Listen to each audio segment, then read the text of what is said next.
Est-ce que c'est bon? Oui. Oui? Oui, oui. Oui, oui, oui. Super. Il y avait un problème de connexion, d'enregistrement. Donc on y va, on commence.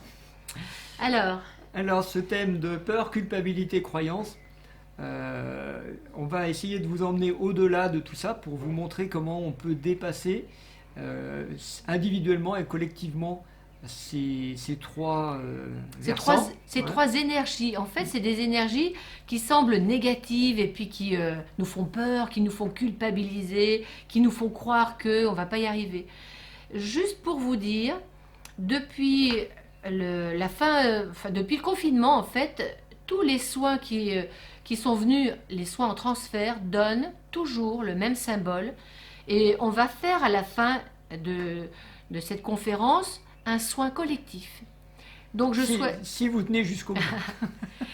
Alors vraiment, je souhaite, et je vous le dis, ce sera une première, on fait toujours des soins collectifs à la fin des conférences, jusqu'à 300-400 personnes. Ça touche les personnes, ils le vivent quand ils sont dans le corps. Sauf que, écoutez bien, pour être dans le corps, c'est pas le tout d'avoir les pieds bien en bas, il faut dire oui. Il faut pouvoir dire oui à ce que on va dire, c'est un chemin. Et donc, on va essayer de vous emmener sur ce chemin tout au long de la conférence pour que, à la fin, vous puissiez vivre 100% le soin. Donc vraiment, c'est ce qu'on souhaite. On va être assez rapide sur ce qu'on a déjà vu, et puis après, aller plus loin pour que vous puissiez dire oui avec la tête. D'accord. Et puis, juste pour préciser pour les gens qui nous ont déjà vus dans la précédente conférence, ce n'est pas la même conférence du tout. Parce qu'on ne sait pas faire deux fois la même chose avec Rose. Ouais, on a essayé, mais on n'y arrive pas. Alors, puis on nous a dit qu'on disait beaucoup de choses. Eh bien, on dit beaucoup de choses parce qu'on est inspiré par beaucoup de choses qui viennent et qu'on a envie de transmettre, de distribuer. Alors, si toutefois vous avez des questions ou des sujets qui vous tiennent à cœur, n'hésitez pas à nous écrire, à nous envoyer un mail sur Médecine Symbolique. Dites-nous ce thème-là, j'aimerais tellement que vous en parliez parce qu'on est prêt à aborder les thèmes qui vous touchent. D'ailleurs, il y a Becky qui dit panne de réseau, que nous enseigne-t-elle? Les peurs, culpabilité, croyances, en fait, ce sont des miroirs de ce qui se passe dans notre cerveau. Et l'ordinateur est un miroir. L'informatique, les réseaux Internet sont des miroirs de ce qu'on a découvert quand les neurosciences ont découvert le fonctionnement du cerveau. Donc les bugs informatiques, ce sont exactement les mêmes bugs que nous avons en ce moment dans nos têtes, puisque vous savez que les maladies mentales, les burn-out, les dépressions se développent à fond, que toutes les maladies modernes touchent le cerveau, et tout ça c'est un miroir de l'informatique et des pannes de réseau. Donc voilà. Alors le titre, c'est aussi comment dépasser ces énergies-là et vivre libre, pleinement. C'est-à-dire que c'est pas les dépasser en rêvant d'autre chose, c'est vraiment être pleinement conscient, responsable pour pouvoir exister quoi qu'il arrive autour. Alors, c'est parti. D'où viennent les peurs, culpabilité, croyances? On vous prévient tout de suite que l'on va utiliser une analyse tout au long de la conférence, une analyse qui est beaucoup tirée de la figure de l'énéagramme. Ça va vous changer de ce que vous entendez d'habitude et ça vous permet d'avoir une autre vision de la vie et de comment ça se passe. Et on vous rappelle qu'on a écrit un livre qui s'appelle Les 9 plaies de l'âme, qui est sorti l'année dernière, qui décrit tout ça. Donc cette figure de l'énéagramme, elle a 9 énéatypes, on appelle ça 9 types, et au centre de la figure, il y a une trinité qui rassemble les points des instinctifs, 8, 9, 1, les points des émotionnels, 2, 3, 4, et les points des gens qui sont dans le mental, 5, 6, 7. Donc ça, on retrouve la trinité habituelle de la tradition grecque, corps, âme, esprit, ou dans les trois cerveaux, instinctivo-moteur, limbique et cortex. Nous, ce qui va nous intéresser, c'est de voir qu'effectivement, si on prend les instinctifs, le point 9, la définition de l'énéagramme, c'est l'oubli de sa nature divine. Et on peut dire que tout le monde, toutes nos âmes, quand elles sont venues dans un corps, dans cette incarnation, petit à petit, comme les enfants, tu sais, qui oublient le chut, là. Les enfants Leur oublient. origine divine, oui. Ouais. Tu ne sauras pas d'où tu viens et tu ne connaîtras pas ta grandeur et ta puissance. Et l'oubli de cette nature divine, ça fait un conflit ou une problématique qu'on appelle de séparation. Et cette séparation, cette coupure on était dans un monde où on était en contact avec le divin et le spirituel, on passe dans un monde matériel, et là, on va vivre ça comme une coupure coupable, d'où la naissance de la culpabilité. Et on se croit séparés physiquement. Et d'où, juste une précision, d'où l'importance de nos 5 sens pour être reliés au corps, aux autres, à l'environnement, pour se sentir exister, pour sentir que notre âme est bien présente dans un corps et anime le corps. C'est vraiment vital, les 5 sens. Alors, moi je suis neuf, donc je sais, c'est pour ça que j'ai écrit un livre sur la culpabilité. Je dis toujours que je suis un spécialiste, parce que c'est une énergie que je connais intimement, et je vous en reparlerai tout à l'heure. Alors, regardez la flèche, elle part du point 9, elle va vers le point 6, et le point 6, c'est le mental, et le mental, c'est le royaume de la peur. Et quand on a peur, quand on a oublié sa nature divine, la première peur qui va venir, c'est d'être une créature impuissante, victimes de forces extérieures qui sont plus fortes que nous, d'autorités extérieures qui sont plus grandes que nous, de puissants qui sont plus puissants, enfin bref. Et regardez, en ce moment, on est à fond, mais complètement dans ce système de peur où on croit qu'on est impuissant par rapport à tout ce qui se dit à l'extérieur. D'ailleurs, même un petit virus est plus puissant que nous. C'est dire à quel point on a peur. Donc, parce que nous sommes des créatures. C'est le sentiment d'être petit. Et alors du coup, l'énergie nous emmène dans le point 3, et dans le point 3, on va rencontrer la fabrication de l'ego, ce qu'on appelle le mensonge, puis c'est le point du mensonge, le 3, c'est je vais essayer de simuler ma peur, je vais essayer de la camoufler, pardon, pas de la simuler, de la camoufler, pour faire croire que tout va bien dans le meilleur des mondes. Par exemple, je vais essayer d'être un winner, de faire des compétitions, de gagner des choses, d'avoir des titres ou d'avoir un statut social, etc., etc. Tout ça, ou d'être belle ou d'être intelligent, enfin bref. Et tout ça, c'est une façon de masquer nos peurs et notre culpabilité originelle par une croyance qui va dicter, parce que cette croyance, elle va s'imposer à nous, elle va faire une dictature, mais cette dictature va effectivement petit à petit diriger notre vie.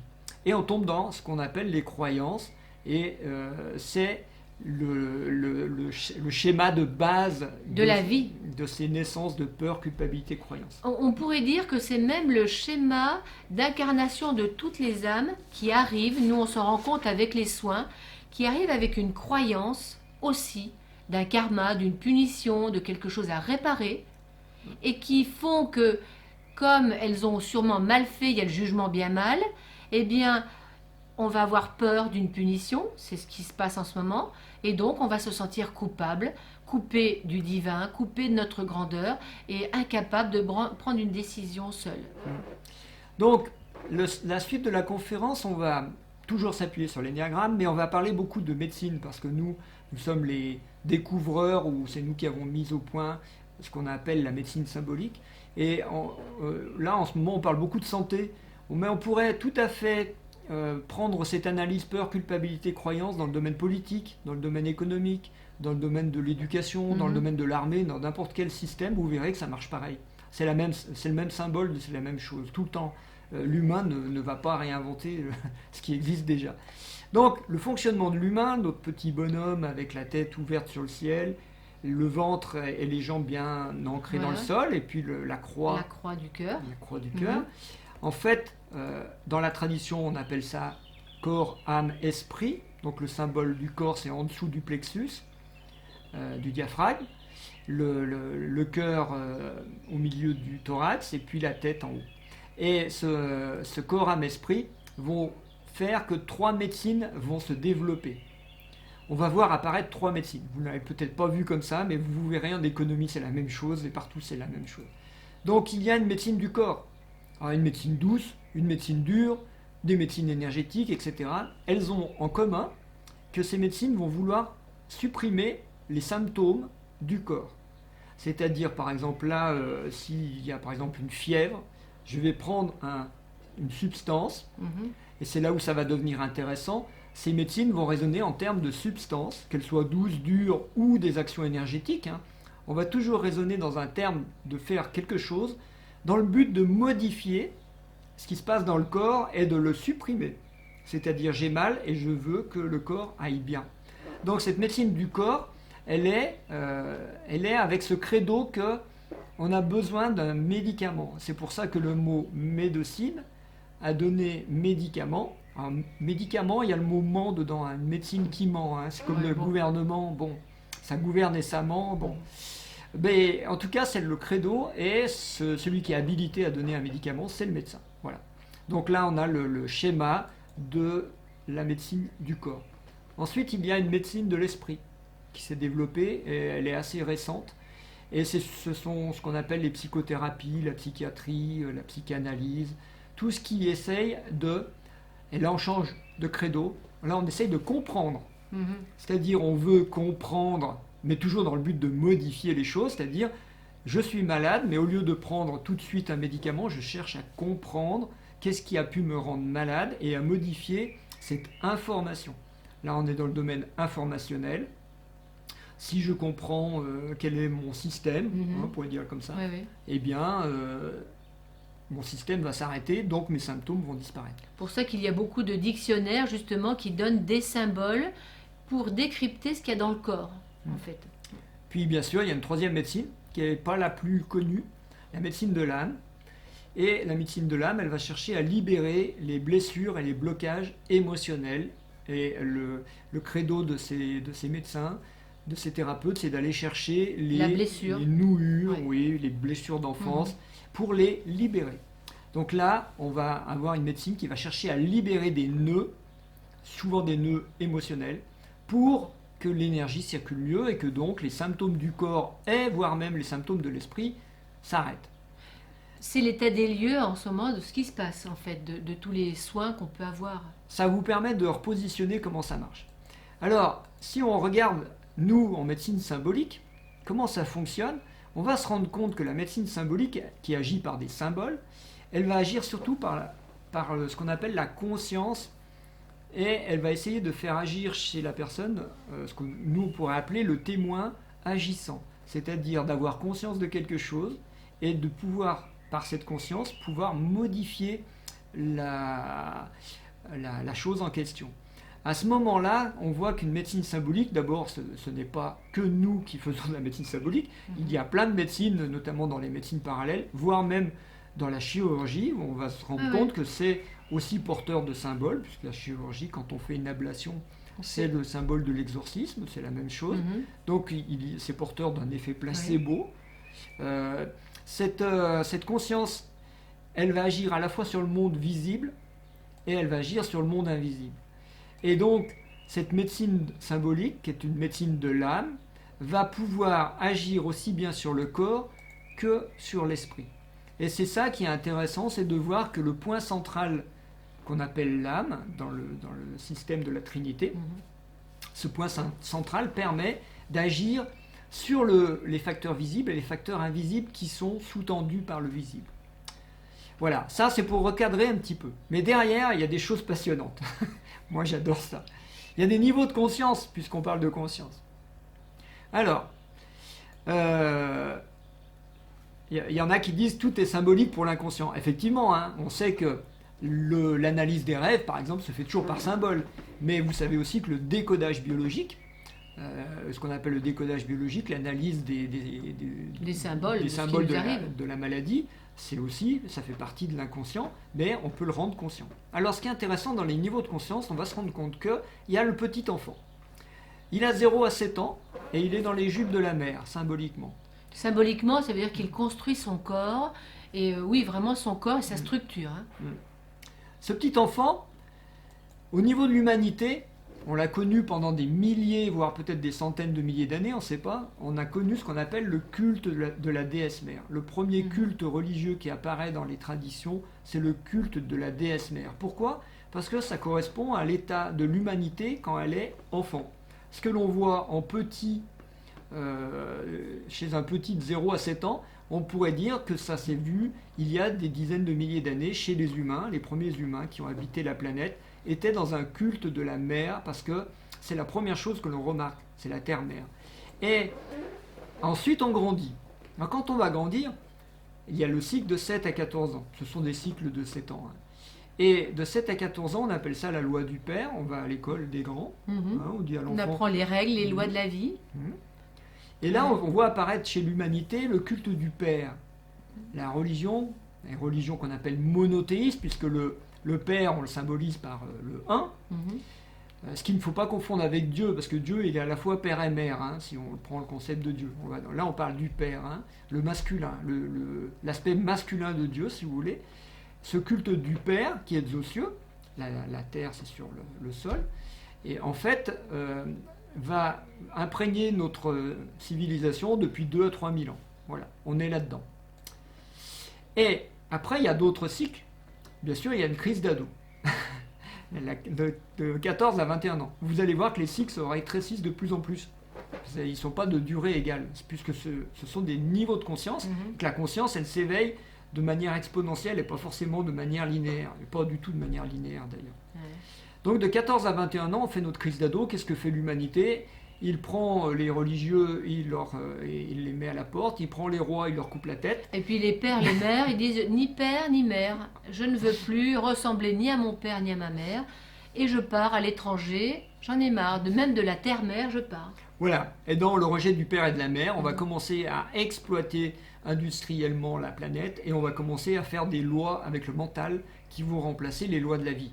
L'humain est en plein là-dedans, sa crise d'ado. Moi, c'est mon credo, je l'ai écrit déjà depuis longtemps. Si ça vous intéresse, allez voir sur le blog du site Médecine Symbolique, il y a plein de petits articles symboliques comme ça. La crise d'ado de l'humanité, elle touche à sa fin parce que là, on commence à être vraiment mal, puisque vous savez que l'adolescence va quelquefois tellement mal que l'adolescent en arrive à mettre sa vie en danger en disant non au père et à la mère et aux lois. Il en arrive à risquer sa vie, et c'est ce qui est en train de se passer avec la planète, on pourrait dire. Alors, qu'est-ce qui se passe après? Eh bien, c'est à découvrir. Je pense c'est pour ça qu'on en parle aujourd'hui. Si on dépasse peur, culpabilité, croyance, on va arriver à l'âge adulte, à plus de 21 ans. Je vous rappelle que c'était là qu'on disait la majorité. On avait la majorité à 21 ans avant. Et à 21 ans, on commence à être mature, on va rentrer dans la vie active. Et là, on arrête de dire non à papa et à maman et on commence à créer sa vie. Et au niveau de la spiritualité, on va rentrer, maintenant on le sent venir, dans ce qu'on appelle une spiritualité laïque. C'est-à-dire on n'est plus dans un culte d'un papa ou d'une maman, mais on est dans un culte adulte, laïque, responsable, où on va assumer cause, conséquence et on va intégrer tout ça. Alors on pourrait dire que toutes ces phases sont vraiment nécessaires et obligatoires dans la construction de l'humanité pour que nous devenions humains un jour et puis pour que chaque individu aussi grandisse. Les 0 à 7 ans, c'est nécessaire pour construire notre corps de matière, pour dire oui à la terre-mère qui nous crée par ce qu'on mange. De 7 à 14 ans, les lois du père, la socialisation, on doit apprendre à vivre avec les autres, à ne pas déborder, à prendre sa place, à trouver sa place, à forger notre mental qui doit être à notre service. Donc c'est deux bases importantes symboliquement. Ça rejoint, je dois dire oui à la mère et oui au père. Ça c'est par rapport à ce qui va se passer à la fin. Si on rejette les deux, on n'est pas là. Et donc, on fait une crise d'adolescence sans père et sans mère, où ça peut nous amener très très loin, justement, dans le rejet des deux. Donc, on peut rejeter sa matière en disant « j'ai pas qu'une vie, j'en ai plusieurs », comme dans tous ces jeux vidéo. Donc, ça ne fait rien si je me tire une balle ou si je fais un jeu dangereux. Vous voyez? Donc là, c'est le danger quand on n'est pas bien enraciné sur le père et la mère. On met cette vie précieuse ou cet outil qu'est notre corps, l'outil de l'âme, pour s'éveiller, on le met en danger. Donc il est important de suivre ces rythmes, d'être en accord ou de devenir, et puis à notre âge, il est important aussi qu'on rectifie nos noms pour faire des oui, pour après passer à la quatrième phase, c'est la phase où, une fois qu'on est bien en paix avec tout ce qui nous a construit au niveau du père en haut et de la mère en bas ou des parents biologiques, là, une fois bien en paix, on peut être nourri par l'arbre de vie, du rein droit, du rein gauche, du père, de la mère. Ce sont des symboles, mais qui sont tellement importants que nous devons, pour pouvoir être puissants, dire oui. Sinon, on reste impuissant et on subit la vie et on est enfermé, on a peur, on croit et on se sent coupable. Voilà. Et donc ces niveaux de conscience, parce qu'il y en a d'autres après, puisqu'il y a 28 ans, etc., jusqu'à 80. Je pense que l'humanité est encore jeune, mais je ne suis pas le premier à le dire, et ça se voit dans comment on gère notre planète, par exemple. Première chose, au niveau médical, ce que ça va faire, c'est que de 0 à 7 ans, on est dans la médecine des bobos. Vous savez, l'enfant, quand il a mal, il court dans les jupes de la mère, maman, bobo. Et en fait, on se rend compte que beaucoup d'humains sont encore, actuellement, même à 60 ans, 80 ans, sont encore dans une recherche de médecine de bobo. Ouais, sauvez-moi, quoi. Et nous, on attire votre attention sur ça, parce que là, derrière, on va voir, il y a des peurs, il y a une culpabilité, il y a une croyance. Cette médecine de bobo, elle va favoriser l'émergence d'une médecine de laboratoire et d'un système médical qui va nous inventer des petits bobos et des petits médicaments pour soulager nos bobos. C'est-à-dire, j'ai un mal de tête, je prends du paracétamol et ça y est, le mal de tête a disparu. Je suis sauvée, en fait. C'est comme si, là, on demande... En fait, on pourrait critiquer tout ce qu'on veut. Qui crée l'autre? Est-ce que c'est cette médecine des bobos? Nous sommes encore dans notre peur de mourir, évidemment, il n'y en a qu'une. Sauvez-moi, le petit enfant c'est sauve-moi maman, mets-moi du rouge, mets-moi un pansement. Donc on crée, notre demande crée en face ce qui se passe et après ce qu'on critique. Et il faut quand même aussi remettre les choses en place. Arrêtons peut-être d'être dans cette médecine des bobos. Oui. Ben oui. N'empêche qu'actuellement, il faut voir que tout le monde en profite, hein, le système médical, les laboratoires pharmaceutiques, etc., parce que les patients vont réclamer des solutions immédiates à leurs bobos. Ouais. Alors, par contre, ça c'est le mensonge actuel, mais il y a une réalité de la médecine des jupes de la mère, c'est ce qu'on appelle la médecine d'urgence. C'est-à-dire que la mère, toutes les femelles animales ont l'instinct de survie de l'espèce et elles savent exactement ce qu'il faut faire quand un petit va mal.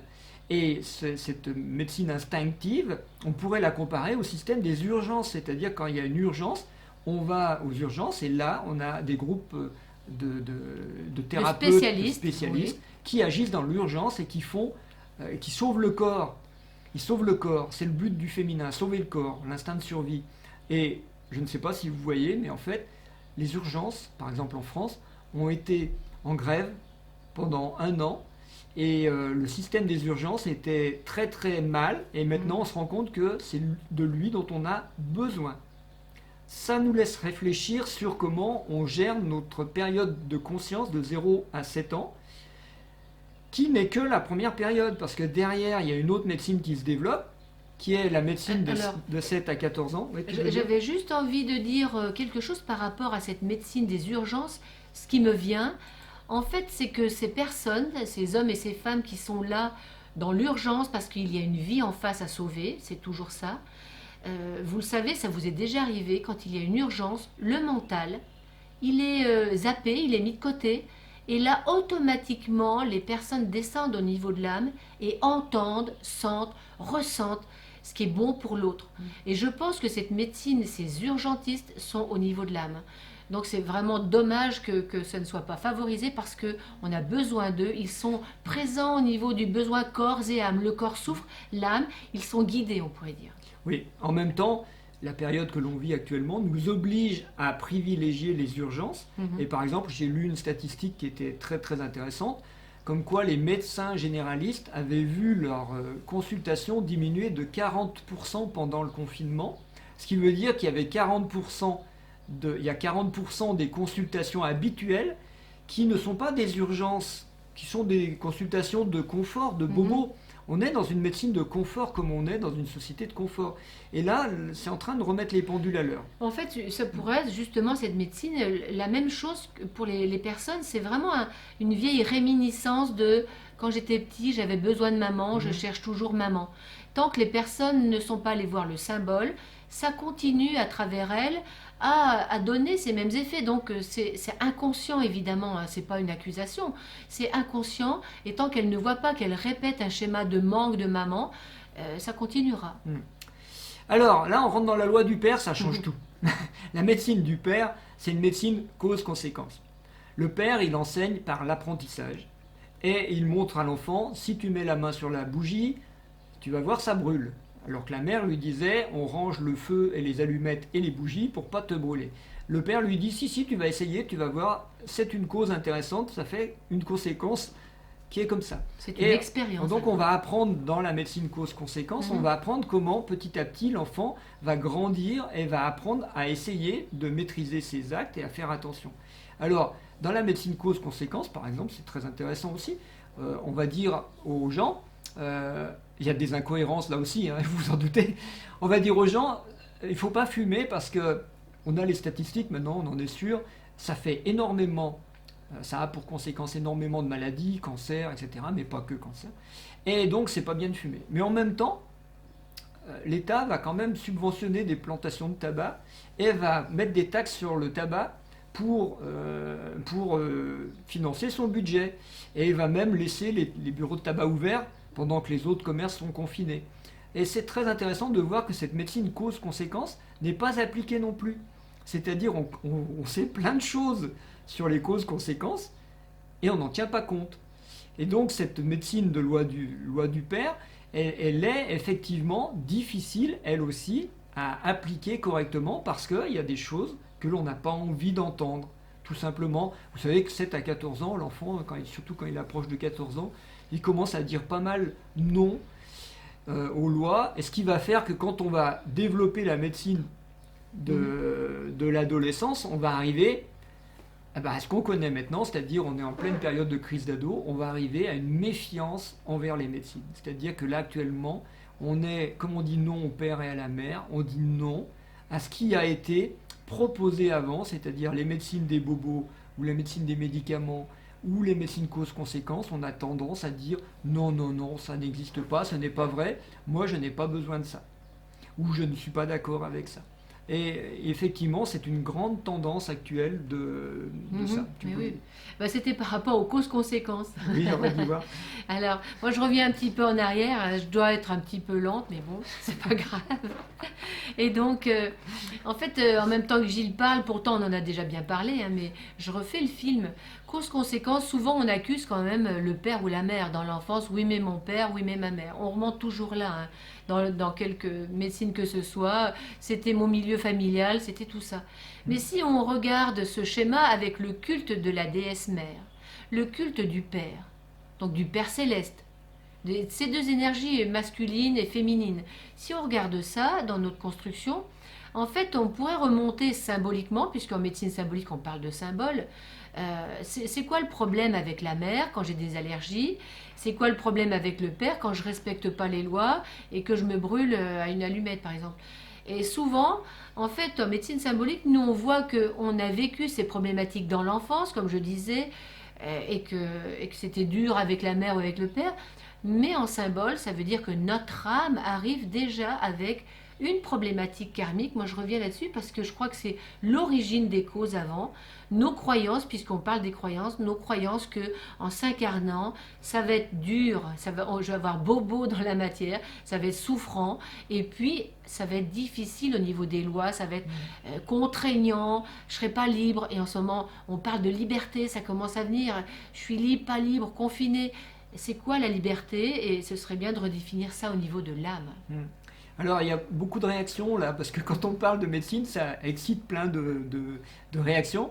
Et il y a beaucoup de réactions dans les messages, disant, par exemple, la nicotine, ça soigne le corona. Bon, ça, je ne suis pas médecin, je ne suis pas... Mais le but n'est pas de vous dire qu'est-ce qui soigne le corona. Le but, c'est de vous faire prendre conscience de comment fonctionne votre conscience. Si vous avez, face au coronavirus, puisqu'on parle de ça, si face au coronavirus, vous avez dans votre tête quelque chose qui vous dit il faut prendre une substance, il faut trouver, que ça soit de la nicotine, de la chloroquine, je ne sais pas, n'importe quoi. Nous, on nous avait dit il faut prendre de la vitamine D, dépêchez-vous de prendre de la vitamine D. Donc, au début, premier réflexe, on va acheter de la vitamine D. Puis moi, après, je me suis dit mais pourquoi je prendrais de la vitamine D? Qui dit ça? Ça veut dire qu'en moi, il y a quelque chose qui me dit t'es un petit enfant, t'as besoin d'être protégé par maman, va vite acheter de la vitamine D. Et pourquoi je redescends à ce niveau de conscience? Parce qu'on parle du coronavirus. Eh bien, tout simplement parce que les annonces faites dans les médias sont anxiogènes. Ces annonces nous font peur, et quand nous avons peur, nous retournons dans les jutes de maman. Mais Oui. qu'on ait 80 ans ou 50 ans, c'est tout. Nous, on veut juste vous montrer ça, hein. Et On n'a pas de solution contre le Non, coronavirus, non, non, hein. et c'est instinctif. Tout le monde, dès qu'on a mal, instinctivement, puisque c'est l'instinct de survie qui agit, heureusement d'ailleurs qu'il est là, tout de suite on cherche la solution. Et après, en fonction du problème, si c'est une urgence, ben on va à l'hôpital, heureusement, où on voit. Mais après, on peut mettre du sens et du symbole, d'accord? Mais vraiment instinctivement, il faut protéger notre corps, et c'est normal, hein. Alors là, par exemple, il y a une réaction d'une médecin généraliste qui dit votre espace ça m'ouvre un espace de lumière pour ma vocation. Et oui, il faut voir les choses de manière symbolique pour comprendre après pourquoi nous agissons ou réagissons de telle ou telle Ah oui. manière. Bon, c'est juste, ce sont des niveaux de conscience. Je ne dis pas, attention, hein, Oui, nous oui. on n'est pas des prêcheurs, on ne dit pas que nous on a la solution au coronavirus, c'est pas ça du tout, hein. Ce qui fait que quand on est thérapeute, comme le dit cette femme, on peut prendre conscience de ce schéma et aider la personne. J'avais un médecin comme ça d'ailleurs, aider, donner le médicament qui va calmer la peur, et puis poser une question. Il me posait la question il y a 50 ans, hein, il me disait, 40 ans, il me disait, et alors c'est quoi le problème? Pourquoi tu as mal à la gorge? Qu'est-ce que t'as pas dit? Et là, ça me dit, mais qu'est-ce qu'il dit le médecin? Eh ben oui, il me posait la question de d'où ça vient ça. Vous voyez, ce qui fait que ça fait changer de niveau de conscience tranquillement, il n'y a pas besoin d'autre chose. Oui, et puis encore une question qui va être traitée, mais je préfère répondre tout de suite. Pourquoi est-ce que le gouvernement entretient la peur et le, le niveau 1? Bien sûr, le gouvernement, il a intérêt, et d'ailleurs c'est intéressant, symbolique, si vous regardez comment se positionnent les 3 derniers présidents de la République, par exemple, ou les 3 derniers gouvernements.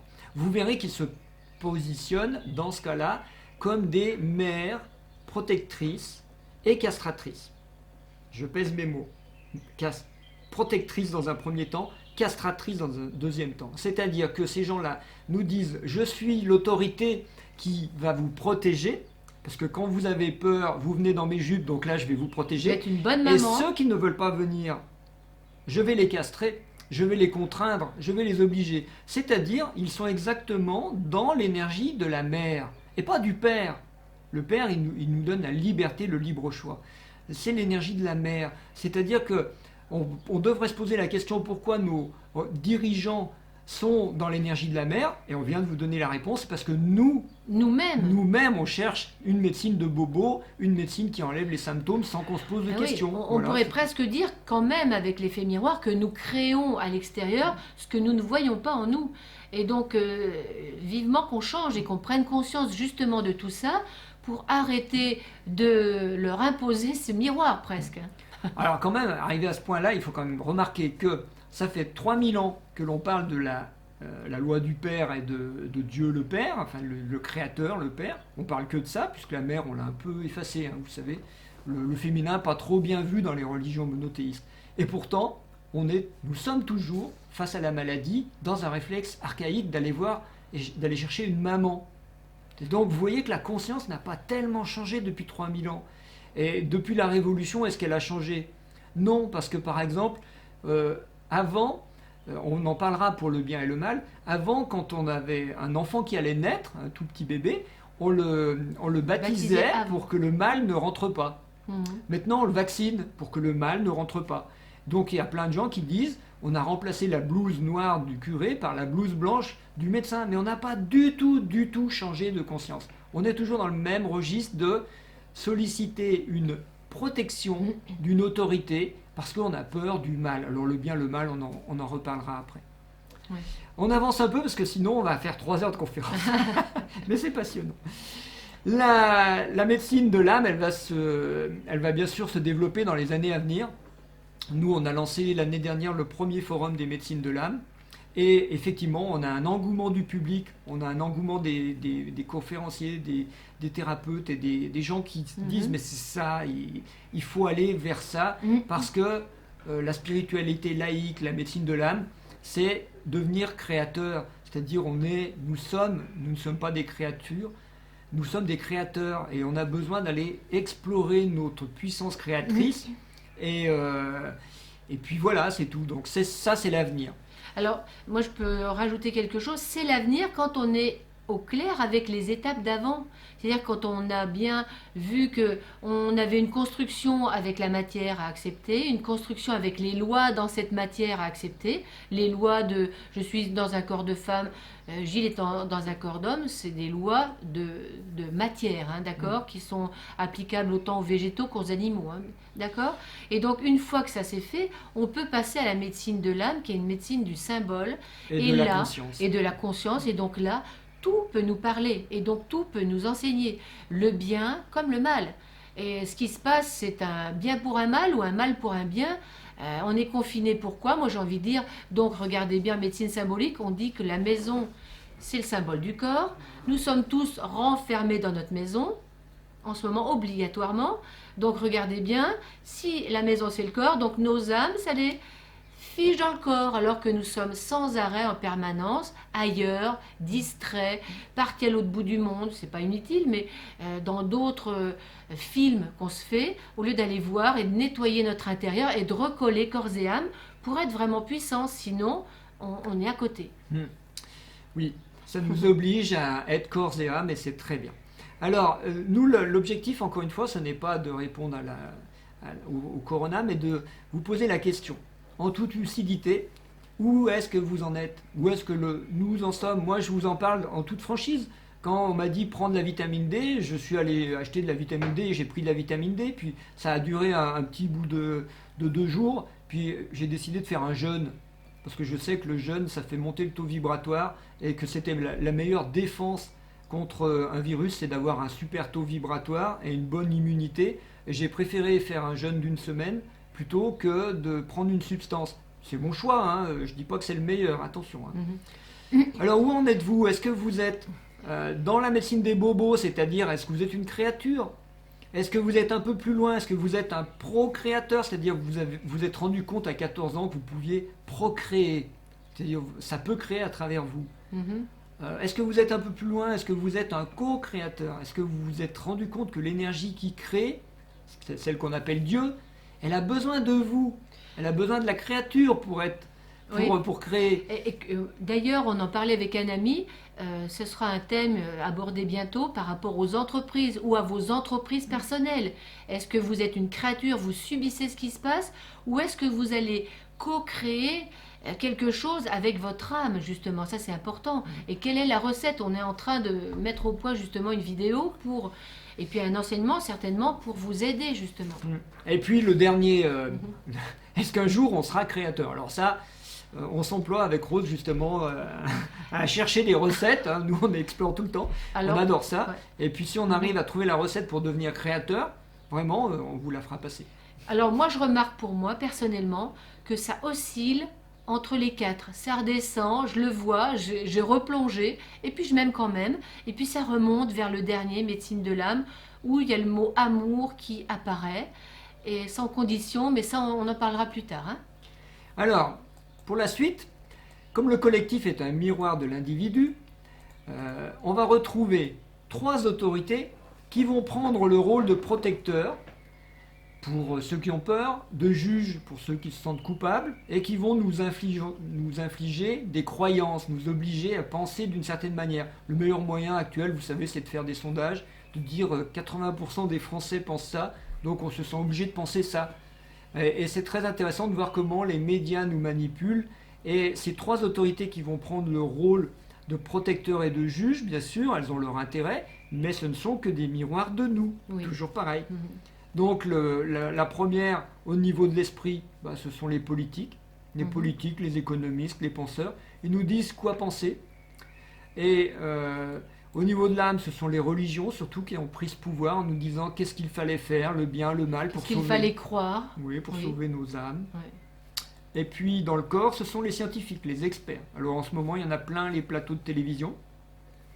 Et ce sont eux qui nous disent ils savent mieux que nous comment marche notre corps. En médecine, c'est hélas souvent le cas où les médecins, quelquefois, ça a été assez décrié, il y a quelques années, maintenant ça change un peu, mais les médecins n'écoutaient pas les patients, c'est-à-dire ils savaient ce que c'était que la maladie, ils savaient comment la maladie se développait, comment il fallait l'arrêter, et le patient n'avait pas grand-chose à dire, comme quand vous mettez votre voiture chez, chez le mécano.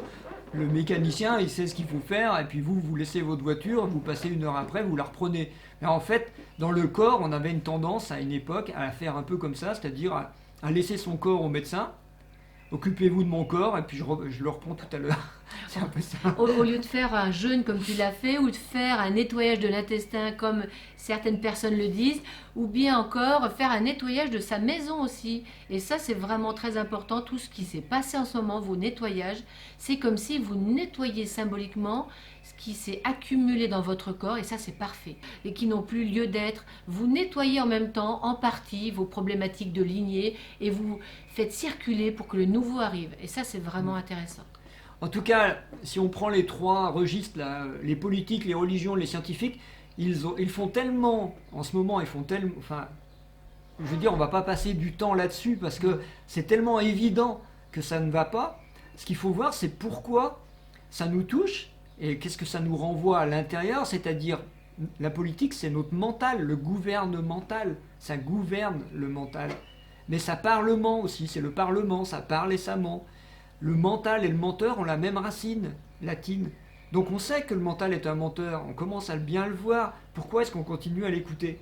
La religion, elle nous a raconté plein de choses, elle ne les a pas fait. Pourquoi est-ce qu'on continue à l'écouter? Les scientifiques, ils nous racontent plein de choses, mais ils ne sont pas dans notre corps, ils ne sont pas à notre place. Et en fait, il faut remettre tous ces pouvoirs extérieurs en place parce qu'il faut les remettre à l'intérieur, c'est-à-dire quand est-ce que nous allons reprendre notre pouvoir interne et externe? Quand est-ce que c'est notre âme et notre senti et notre conscience qui va diriger notre vie? Un esprit clair relié à notre âme, qui a des envies et qui doit les appliquer et les faire vivre dans le corps, les révéler dans le corps.